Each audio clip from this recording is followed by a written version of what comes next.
What's up, guys? Robert Optimal Bodies. Now, this is especially focused at women because they seem to ask it. Men don't seem to, for some reason, have a problem with this, but and I never get asked by men, but mostly women, they ask me, are weights going to make me bulky, big, look like a big bodybuilder man? And the simple answer is no, because I've got a lot of my female clients doing weights, and probably over 50% of them are a bit sceptical at first if they haven't done them before. They think, oh, well, I'm going to build loads of muscle and get massive. First of all, there's lads, including myself, out there every day trying the hardest to get big that don't succeed. Okay, so it is a very tough task to actually gain muscle. It can happen, obviously, it does occur, but it happens over time, periodically, being consistent, and most importantly, having a lot of testosterone, which women don't have. I think it's 100 times more, something like that. Men have a ridiculous more higher percentage more testosterone flowing through their body and getting produced on a day-to-day basis, and that is very highly linked to protein synthesis, hence muscle growth. So for first off, your hormonal system's very different. It's actually really hard for women to put on muscle. That's why you don't see that many huge women, and if they are, more than likely they're taking steroids. They're taking male hormones, so they're going to look like men. Simple. So you're not producing a lot of male hormones. The small amount you do produce will allow you to put some good, decent, strong, sexy muscle tone on, okay? So I don't like the word muscle tone. Muscle tone basically means you lose fat so you can see the actual tone of the muscle. But if you've got some strong muscle that's like a good resting tone, so tone actually means the state in which your muscle is at rest. So if it's nice and firm and contracted evenly, so like your bicep and tricep are matched, you're not all rounded anterior muscles, but both set of muscles are toned, strong, good posture, you just look so much better. You look healthier, more confident, stronger, sexy, okay? So, do I recommend weightlifting for women? Absolutely. Do I recommend lifting heavy weights? Absolutely.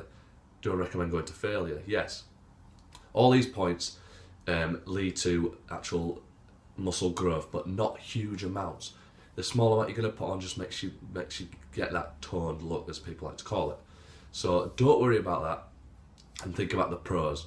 So, first of all, working about a 6 to 12 rep range, but I mean a 6 to 12 rep range where you're going to failure. The last 10, 11, 12 reps, you're really struggling, you just about get it or you don't get it. Okay, if you're getting 12 reps with ease and you can do another 12, the weight is too light, you need to put it up, you're not going to look like a man, okay? And most importantly, your diet is about 80-90% of how you look in my eyes. I've had periods off where I've been injured and don't train. I can tweak my diet and I look completely different like within a few days. So if you eat big, you're probably going to look big. If you don't eat a lot, you'll probably be a bit slimmer. So your diet controls a lot more of it. Look at weightlifting as a great fat burner. So you use a lot of energy, more than just sitting on a treadmill for an hour, walking, whatever you do on it. Where these marathon runners, look at a marathon runner and look at a sprinter in females. The sprinters, 99% of people would say they look a lot better. The marathon runners, they've got no tone, they look sort of saggy, a bit wobbly and skinny. It just doesn't look healthy in my eyes. But then you see these sprinters, they've got these great toned thighs, quads, the glutes, even their arms. It just looks a lot better in my eyes, and I'm guaranteed a lot more women would like to look like that, and you can do with lifting weights and watching what you eat.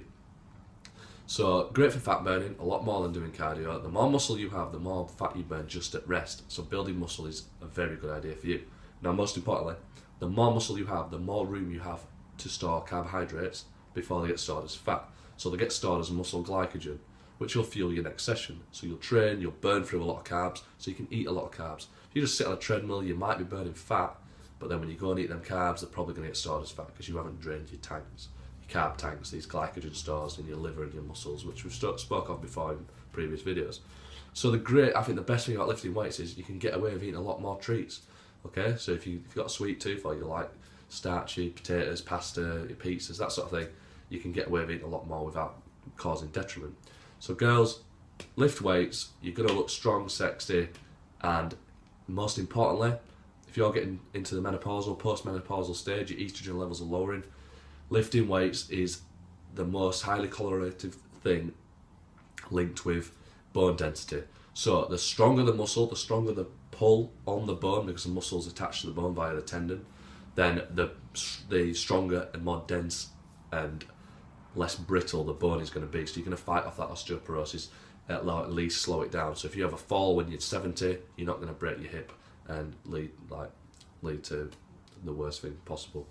Okay, so do it for your health, do it for how you look, and do it so you can eat more carbs. Okay, girls, so lift weights, don't be scared. Cheers. Rob Optimal Bodies, sponsored by Damn Fitness. Check them out at damnfitness.com. Any questions on this, just give me a shout and private message if you want to keep it between us. Okay, cheers guys.